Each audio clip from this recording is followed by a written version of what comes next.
मुंबईमध्ये भाजपनं अब की बार 100चा नारा दिलेला आहे। भाजपनं केलेल्या अंतर्गत सर्वेक्षणात मुंबई महानगरपालिकेमध्ये भाजप 100हून अधिक जागा जिंकण्याचा अंदाज आहे। भाजपनं केलेल्या सर्वेक्षणामध्ये महायुतीला बहुमत मिळणार असल्याचा निष्कर्ष समोर आलाय। ठाकरे आणि काँग्रेसच्या काही जागांवर ही भाजप उमेदवार विजयी होत असल्याची माहिती या अंतर्गत सर्वेमधून समोर आलेली आहे। या सर्वेचा अंदाज बघता भाजपकडून महायुतीमध्ये सुमारे 150 जागांची मागणी होण्याची शक्यता आहे। आताची महत्त्वाची बातमी आपण पाहतोय।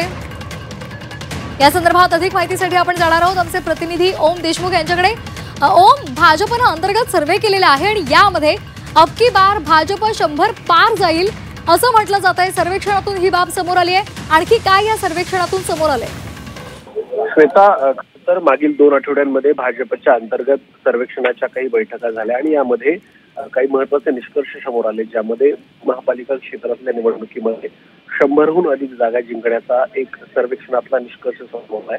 मुख्यत्वे विधानसभा निवडणुकीतला निकाल असेल आणि त्यानंतर बूथनिहाय मतदान या सगळ्या आकडेवारीच्या माध्यमातून हा सर्वेक्षण करण्यात आलंय।